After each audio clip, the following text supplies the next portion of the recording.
মার্কিন president Joe বাইডেনের সঙ্গে দ্বিপক্ষীয় বৈঠক করেছেন অন্তর্বর্তী সরকারের প্রধান উপদেষ্টা ডক্টর মোহাম্মদ ইউনূস। এ সময় বাইডেন ডক্টর ইউনূসের নেতৃত্বাধীন অন্তর্বর্তী সরকারকে তার দেশের পূর্ণ সমর্থনের কথা জানান। নিউ ইয়র্কের স্থানীয় সময় মঙ্গলবার বেলা 11টায় জাতিসংঘ সদর দপ্তরে বৈঠক হয়।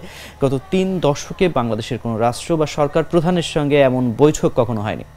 বাংলাদেশের রাজনৈতিক পট পরিবর্তনের পর দুই দেশের মধ্যে সম্পর্ক আরও গভীর হয়েছে। সম্প্রতি মার্কিন একটি প্রতিনিধি দল ঢাকা ঘুরে যাওয়ার পরপরই দুই দেশের মধ্যে শীর্ষ পর্যায়ে বৈঠক হলো।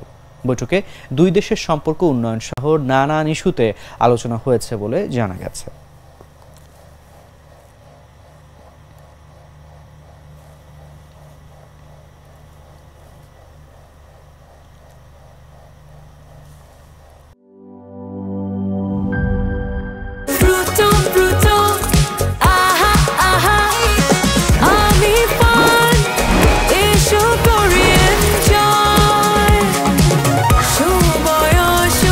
প্রাণ ফ্রুটো, সময় অসময় ফ্রুটোময়।